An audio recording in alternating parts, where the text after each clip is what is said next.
I'll be showing you how to make a simple template for printing a single color relief block.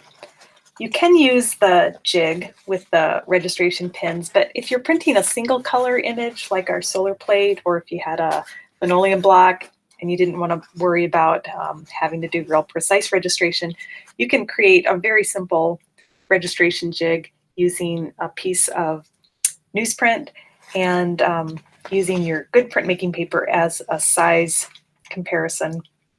So I am going to be printing on this Japanese paper. It's a really nice paper. It's somewhat translucent. We can see through it. And I measured the size that I wanted the sheets to be and went ahead and pre-cut my printmaking paper. The second step is to create an identical sized sheet of paper out of cheaper paper. So this could be drawing paper, it could be newsprint, it could be tracing paper. It really doesn't matter. But the key is to cut it or tear it so that it is exactly the same size as the paper that you plan to print on. Once you've got that torn or cut down to size, you're going to be taking the plate that you plan to print and centering it on that piece of cheaper paper. So you can use your ruler or just eyeball it to try to make sure that you've got even margins on opposite sides of the image. It looks like we'll have about 2 inches at the top and bottom of the plate and about 1 inch on these two sides. So once you're happy with the placement of the plate on the template, you'll just be tracing it. So you can use a pencil, you can use a permanent marker, and you're just going to trace the actual block. I'm keeping my block with the black plastic on it because it's light sensitive, but if you're using a wood block, you could just trace it directly. I'm going to see if marker might show up a little bit better. This might be better.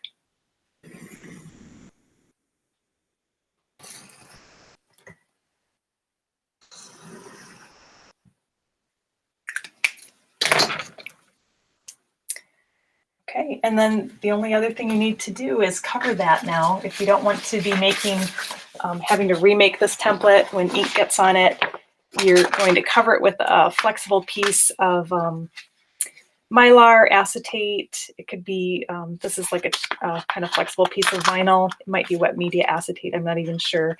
But you'll just tape that down.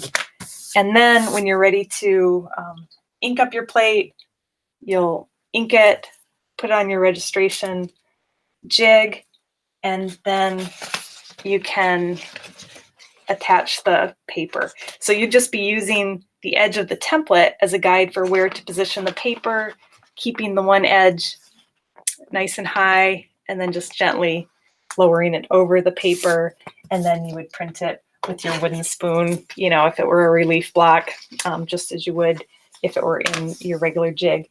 You can also tape down one edge of your paper so that if you want to check your progress as you're printing, you can get that paper laid back down in the same spot without worrying about it moving the plate. But this is not nearly as sophisticated a system as using your jig with the registration pin. So there is a little bit of chance that the plate could move around on here once the paper's off. So you do want to be a little bit more careful with this system. But typically for a single color image, this is all the registration process you need.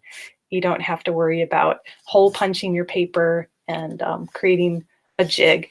These plates are thin enough too that if you're careful, you shouldn't be doing any damage to the back of your paper. I still would be using a little piece of the parchment paper or wax paper as a protective barrier so that you don't accidentally scratch through some of this thin paper, or in some cases the ink will ooze right through this open weave of the paper and it ends up getting ink on the back of your spoon, and then you smear it around on the back of your print. So using a piece of parchment paper reduces the friction, but it also keeps the back of your print nice and clean as you're printing.